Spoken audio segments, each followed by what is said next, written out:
DocTalk is brought to you by Merck Animal Health, the science of healthier animals. Hey folks, welcome to DocTalk. I'm Dr. Dan Thompson. Today we're going to have a great show. We're going to talk about the presidential pardon turkeys, corn and cob. And then Dr. Don Coltis is going to join us so that we can learn more about the turkey industry and all the things that go into putting that bird on your kitchen table.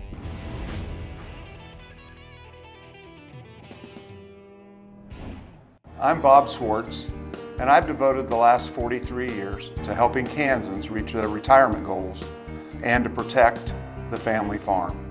At Bob Swartz Financial, we believe everyone should be able to live the retirement they've always dreamed of. Our team of professionals can help you create an efficient strategy using a variety of investment vehicles to help you address your financial needs and your concerns. Bob Swartz Financial values commitment and transparency.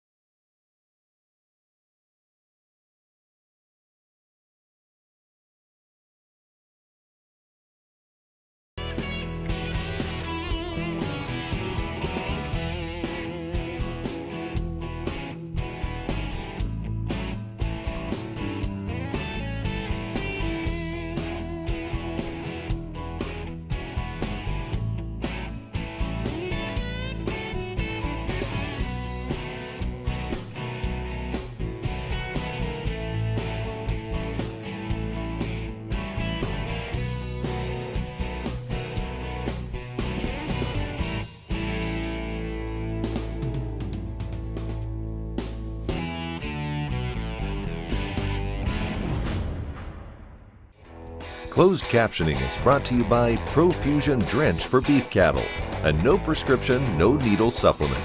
To learn more, go to zenpro.com. Hey everybody, welcome to DocTalk. We're going to have a fun episode today. We're going to talk about corn and cob, the presidential pardon turkeys. And corn and cob, they were the last turkeys to be pardoned. I hear there's a lot of turkeys being pardoned in Washington, D.C. these days, but these two are actually birds. And as we start to think about the traditions we have in agriculture, and you think about forestry and taking the Christmas tree to DC, and you think about pardoning the turkeys around Thanksgiving and the holidays and to the end of the season, as we head from all the work from putting things into the field and feeding our animals until we get to that point of harvest, this really is a celebration on a national and international level. So, corn and cob were two birds that were raised in Walcott, Iowa by Ron and Susie Cardell. They're sixth generation turkey producers here in the state of Iowa, and Ron serves as the president of the National Turkey Federation. So whoever is the president of the National Turkey Federation, they get to raise the presidential flock for that year. So Ron and Susie were raising the presidential flock at their turkey farm over in eastern Iowa. From that point in time, they start to go through a sift, and they bring the turkeys in and they bring them out of that flock into a smaller room, and they got to about 30 head of turkeys, toms, where they looked at and they discussed behavior, and they discussed some of the things that were they going to be able to stand on the table when they got to DC and things to that nature. And they settled on corn and cob, and they wound up getting there to the White House for the celebration. So once the turkeys are selected, we had a send-off in eastern Iowa. And from that send-off, the two got a customized ride in the back of an excursion from eastern Iowa to Washington, D.C., where they were then put up in their own hotel room across the street from the White House. So corn and cob got their own hotel room for the night. They had a red carpet to walk into the hotel. Once they then had a good night's sleep, the next day was the pardoning, where they were then taken across the street to the White House into the Rose Garden. Once they were at the Rose Garden, one of the turkeys, corn, was then pardoned by President Trump.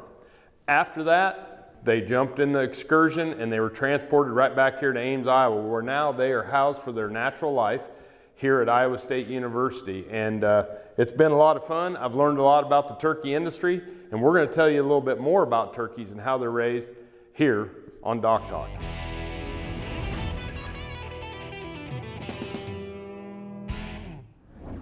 Hey folks, Dr. Dan here. Welcome to Cattle First, as sponsored by Boehringer Ingelheim Vet Medica, and the term today, biosecurity. Biosecurity is security. It's like having a bouncer that keeps pathogens out and keeps disease out of your herd. One of the best tools you can use for biosecurity is a proper vaccination program, and work with your veterinarian on that. The second one is introduction of new animals. And when we bring new animals on the farm, making sure that if there's a disease that is important that we test for, that we have that done prior to bringing them on the premise. And if they haven't been, then we have a place to quarantine them until we can get the diagnostics back, I think is vitally important. Talking to your neighbors. As cattle lean across the fence and communicate with each other, making sure that you have a community-wide biosecurity plan and vaccination plan, vitally important. Keep the disease out, be the bouncer.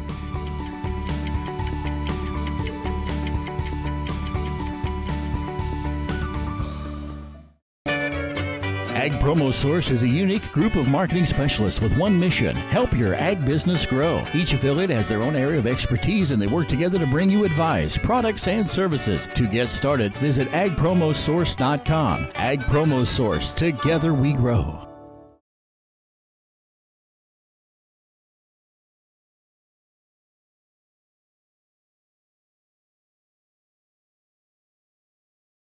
ValleyVet.com is your one-stop shop for your every animal need, from prescription meds, vaccines, equipment, and more for the ranch to the show ring. Shop ValleyVet.com for fast shipping and great prices. Valley Vet Supply. Hey folks, welcome back to DocTalk. I'm Dr. Dan Thompson here at Iowa State University, and I am joined by Dr. Dawn Coltis. And Dr. Coltis is an expert in all things poultry, and she is really an expert for us in both chicken, broiler and egg laying, and in turkeys. And so she's been involved. We have a big building project here at Iowa State. We're going to put in a new brooder and a new finish unit, grow out unit. I'm starting to get my turkey terminology better. You'll get there. But Dr. Coltis is the one that's really driving the bus on a lot of this. And so I asked her to come out and spend some time with us. And Dawn, you know, when we talk about turkey production, what are some of the interesting things that come to your mind? Just maybe not so much specifically, but about what's different about Iowa turkey production than maybe some of the other states. Well, something that I find really interesting and fascinating about the Iowa turkey industry is that here in Iowa, we actually grow a lot of toms. So toms would be like corn and cob. They are both male. So unlike many of our other sectors of the livestock industry where males and females are generally together, except when you don't want the beef to breed or dairy cattle. Right. I will go back and say that those aren't always together, but most of our broilers are male and female together. Well, with the turkey industry, males are separated from females. And so here in this state, we grow males. Well, as you can tell, a male turkey is a very large bird, and we don't put those in the oven, right? I mean, you're not looking for a 25, 30 pound turkey when you're thinking of Thanksgiving. So our birds are actually going towards that post-processing. When you go to Subway or Jimmy John's, you're likely getting an Iowa bird. When you get Jimmy Dean's sausages that are turkey sausages, those are from turkeys that are toms, and most of those may be coming also from Iowa. So not all of them, because we are actually the 7th producer of turkeys, 5th in processing. So we actually will produce not as many as we process, but we will process some from Minnesota, South Dakota, Missouri, areas that actually do have a lot of processing. So we'll have a lot of birds that we process, and those will go towards secondary products. Absolutely, and I thought it was really interesting that folks, you know, if you're raising toms, they're going to go towards processing and sliced meats and deli meats and sausage and different processes like that. And then if you're looking for the one that's going to go on the table, you're talking about the hens. Correct. And those are going to be raised and they're smaller and they fit in your oven. And so something that I learned about turkeys. You know, when we start to think about turkey production, you know, is it as corporate? Are there co-ops? How's it kind of structured compared to like the beef industry? So you will have some of the contract growing, which means that you have a company such as Tyson or Cargill or Jennie-O who will contract out and say, we will buy your turkeys. And a lot of times with those, they'll have a little bit more regulation in terms of how those turkeys are grown. And then you'll have some others that are more independent, where it's an independent farmer who has been doing this potentially for generations and generations, like we have here in Iowa, and they will sell to a more local co-op, such as West Liberty Foods. Yep, we've had just great relationships with Tyson and West Liberty Foods, both here in the state of Iowa, and they have done a lot for Iowa State University. And the more we can be engaged with the industry, the better our research is, the better our teaching is, and that's really our job, is to serve those industries. We're going to take a break here in just a minute, but as we with the turkey industry, is it a vibrant industry? Is it growing? Is it something that we see positive traction moving forward? With the turkey industry, it's kind of at a plateau right now. However, I see that it is an industry that could have a lot of potential. And that's the exciting part. There's a lot of people that are understanding that they consume turkey in a lot of different ways other than that Thanksgiving turkey or that turkey sandwich. So we're finding a lot of other uses, and maybe it's not other uses like we've not known about them, we're just rediscovering them again. And so I really like that. As someone who is more of an amateur chef and cook at home, I really like to rediscover a lot of aspects and recipes, and I think this is something that we will learn about turkeys as we go along, or at least my personal journey has. Awesome. Well, we're going to take a break. My favorite right now that I've discovered is the turkey tenderloin. So look for some of those in the grocery store. We're here at DocTalk. We're going to take a break. We'll be right back.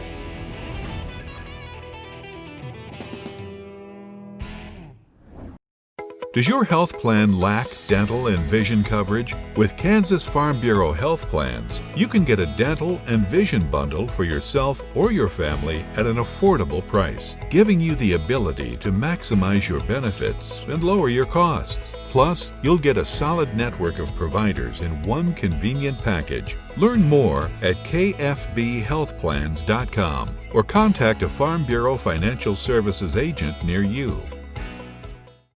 Sure Crop Fertilizers was started by my father, Don Sherman, and my mother, Shirley Sherman. Family business that started in the 80s. We predominantly focus on plant nutrients and what we can do to give growers better responses with the fertilizer dollars that they do, and what we can do to make those things work better for that grower. We're based out of Seneca, Kansas. We work with growers in their soil analysis to figure out what they need, and then we can put those in a blend that gives them the best results, and so that we can deliver that direct to their farm, so that they have those nutrients where they need them, when they need them, and so that they can apply them in a manner that's very efficient to them and works well on their planting systems and what they're doing. Sure Crop Fertilizers has been around for a long time. We always say we're big enough to take care of everything you need, but we're small enough to do it quickly. You can get a hold of us at 1-800-635-4743. Our website is surecropfertilizers.com, and you can always email me at Corey@surecropfertilizers.com, and with any questions you have, and we're glad to answer and work with you. Kansas Corn reminds you that E15 fuel is the right choice for every kind of driver. For the car enthusiast, E15 has higher octane. For the thrifty driver, E15 is priced lower than regular unleaded. For the nature lover, E15 provides cleaner air. For the shopper who buys local, E15 has more ethanol from our Kansas corn farms. Choose E15 for a higher octane, lower price, cleaner American fuel. Message from the Kansas Corn Commission. Learn more at kscorn.com. ValleyVet.com is your one-stop shop for your every animal need, from prescription meds, vaccines, equipment, and more for the ranch to the show ring. Shop ValleyVet.com for fast shipping and great prices. Valley Vet Supply. Hey folks, welcome back to DocTalk. I'm Dr. Dan Thompson. We're here talking turkey. At Iowa State University, I have Dr. Dawn Coltis, who is an assistant professor here at Iowa State University. She is an expert in all things turkey, broilers as well, but we're really lucky to have her on our faculty and teaching our students and leading our programs on the poultry side. But Dawn, like we talked during the break, people don't understand, or probably aren't really involved in turkey production like we are with beef and different things to that dairy. So let's just start from the egg and go to the table. Absolutely. So unlike a lot of the species you mentioned, there is a gestation period where a sow or a cow is actually allowing that individual to grow. With a turkey, that's quite a bit different. We actually have fertilization of the egg that's going to occur inside the hen, but once she lays that eggs, in the commercial side, it's all up to us. after that. So we are the ones that are the caregivers. We are the ones that are collecting those eggs. We're putting them into an incubator. And so with a turkey, those eggs will incubate for 28 days. So when we talk about broilers, it's 21 days. So we add an additional 7 days on. And so they will go into an incubator and then a hatching cabinet where once they are hatched, then we will process those chicks. So usually what that's going to mean is that we're going to look at vaccinations, any debeaking or despurring that will go along. Sexing a turkey, I don't know if you're familiar with it. You don't necessarily sex poultry like you would a cow or a pig, right, where you would look at the underside to look for external genitalia. Turkeys don't have that. Right. Hens don't have that either. So we actually have to vent sex. So the vent is the opening or that exterior opening, and we have specialized groups of people that actually come in and vent sex. They get paid a lot of money and they don't tell you how they do it. It's quite a system. Some things I don't need to know. I have to say they get paid pretty good for that knowledge, and That's awesome. It's amazing to see how many chicks they can go through. So after hatch, chicks will get, or poults will get sent. And so I'll use chicks and poults interchangeably a little bit, but that just means an immature individual. So that smaller individual, one that needs a little bit more care. So these poults will then arrive on farm where they are placed in brooding houses. And these brooding houses are generally much smaller than our grower finisher houses. And the reason for that? Well, our poults don't hold body temperature as well. So they need a little bit of help, sort of like that piglet, right? Yep. We put warming lamps on a piglet to help it maintain body. Kind of like the nursery and grower before we take them to the finisher. Right. Pigs don't have brown adipose tissue, which I find absolutely fascinating and a whole nother topic. But with poults, we have to provide that heat. And so we're trying to keep them at 95 degrees Fahrenheit. So they do well between 90 and 95. So we're trying to keep them really nice and warm, and keeping that space smaller helps with that. So we'll start them out in a smaller area until they get fairly well established at about 5 to 6 weeks of age. And at that point, they're about the size of your chicken. So they're about 5 to 6 pounds. At 5 to 6 weeks of age, they're about the size of a finished broiler. Yes. It's just amazing. So they start out at about 130 grams at hatch, and they'll make it to that size. So then, after they spend the 5 or 6 weeks in the brooder, they're going to the grow out? Right. And so in this area, they'll get a lot more space to kind of interact and move around. And they'll usually we'll drop that temperature down. So we're starting at 75 or so down to about 56. So they have a lot more comfortable range. How many birds are there in a barn usually?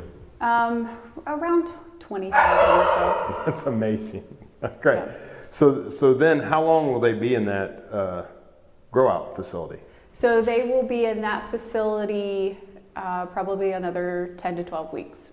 Awesome. And the toms finish at 42, 44 pounds? Yes, they do. They finish between 40 and 45 pounds. That's a big bird. And when you start to think about this happening in 19 weeks, it's just absolutely amazing.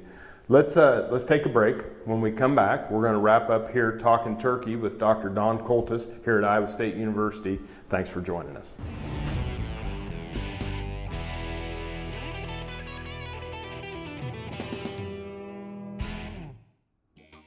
The Kansas Wheat Innovation Center in Manhattan is rediscovering ways to get improved varieties and new genetics in the hands of farmers faster. Grower-led and checkoff-funded research initiatives are bringing about positive change. This grassroots leadership provides a strong voice in Topeka and Washington, D.C. Now is the time to partner with Kansas Wheat in moving wheat forward. Kansas Wheat Commission and Kansas Association of Wheat Growers.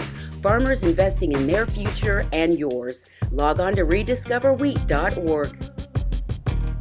At Farm Credit, we partner with America's farmers who work hard each and every day to grow the food that we all enjoy. It's not an easy task, but it's an important one. Farm Credit is proud to work with farmers and ranchers, lending support in rural America. ValleyVet.com is your one-stop shop for your every animal need, from prescription meds, vaccines, equipment, and more for the ranch to the show ring. Shop ValleyVet.com for fast shipping and great prices. Valley Vet Supply. Hey folks, welcome back to DocTalk. Dr. Dan Thompson here with Dr. Don Coltis. We're at Iowa State University with the world's two most famous turkeys, corn and cob, where corn was pardoned by President Trump here the day before Thanksgiving and now resides at Iowa State University for both of their natural lives. And so if you want to come visit, we have a beautiful exhibit here in Ames, Iowa, out on State Avenue, and this will be open to the public. Go to our website for the Department of Animal Science, and you'll be able to see the schedule of when this facility will be open. You won't only learn about turkeys, these two turkeys, and be able to see them, take your picture with them, but you'll be able to learn about the turkey industry on so many things that we have around the room here for you and your family. So, talk to us about some of the questions you get when people come visit. Well, first of all, they usually go, which one's corn and which one's cob? Yes, I know, gentlemen, it's hard, right? You don't like to be not distinguishable, but they're actually fairly distinguishable from each other. So our taller turkey is actually corn, and our smaller turkey is Tom. And now that I'm standing right beside them, it's a little bit harder. But no, this is corn and cob. And one of the other things is when the public came in, one of the questions that we received quite a bit was, wow, their heads look considerably different than what I anticipated, right? It wasn't what they see when they have that cartoon drawing. And so what is going on? So the entire head region is what we would call a carnucle. It's because of the kind of bumpy portions that are on the head. But the flap of skin that actually hangs over the beak is called a snood. And so turkeys are unique in that they are probably one of the species that has the longest snood, if you will. And so the females will actually have it. It's really short. But the rationale for why they have it is more or less that it is a secondary sex characteristic. And so it apparently is very attractive to a female turkey. I was amazed when I first got here, because when they go to get a drink, that thing will shrink down to that long, and then it'll roll out like a trunk on an elephant. So it's a snood. A snood. All right. It's kind of a fun word to say. The other was kind of, why is there a darker spot in the middle of their chest? Well, that's a beard. And this is something also, again, a secondary sex characteristic of males. So males will have these, and you know, it's actually kind of a prized possession, I hear, in the turkey hunting world, right? So if you go and you hunt turkeys and you get a turkey, sometimes you'll hang that beard as part of the trophy. And so they will have that. And one of the things I learned about turkeys is, why do they have white feathers and we see the natural turkeys having dark? We actually bred them to be this way because people didn't want the dark pigments on the skin of the turkey. So if they have dark feathers, when you pluck the feathers, you get a dark pigment, and it made it less appealing. So we bred the turkeys to be white so that they would have a better appeal when you cook your bird for Thanksgiving. Yeah, same with a lot of our other poultry species. Yep. Why we like white eggs, why we like white birds. Those types of things. The other question that we often get, or that we have come to us, is, wow, these are definitely a lot bigger than that turkey that I see walking across my backyard. Why is that? Do you inject them with hormones and steroids? And the answer is absolutely not. It is 100% illegal to give them steroids or hormones in order to get them to this size. Any poultry species. And so I guess I want to give you a little public service announcement. If you're buying meat and you're buying it because it says it's hormone free and steroid free, you're paying for somebody to write that text. That's really it. So they all, well, he's puffing up. He is. He, you know, when you think about the birds and the size, the genetics of turkeys, the phenomenon over the years and the decades, even here at Iowa State and beyond, has just been phenomenal. It is. It's from a genetic aspect, when you can have 2 generations per year, you can make a lot of progress. So unlike some of our other species, like dairy cattle, it's closer to 8 years. Beef, I'm sure, is fairly close to that. So you can make a lot of progress when you can get a couple of generations in every year. It's awesome. So let's wrap up. What are some of the things that you enjoy about teaching about turkeys? And you know, we have a few potential students out there that need to come and learn in your new facility, and a world-class facility at that. Absolutely. You know, it's fascinating. There's always some little nuance to every species and every animal. I've worked with quite a few species, and you know, there's a lot of personalities. And turkeys definitely have a personality that you won't get anywhere else. As you can see, they like to come up, and these are ones that like to come up and are interested in what's going on. So it's phenomenal. It's awesome to work with them. Well, we're so glad you're here at Iowa State. Thanks for being on the show. Thanks for watching today. Remember, always work with your local veterinarian, and if you want to know more about what we do on DocTalk, you can find us on the web at www.doctalktv.com. I'm Dr. Dan Thompson here with Dr. Don Coltis. We're at Iowa State University with corn and cob, the presidential pardon turkeys, and we'll see you down the road.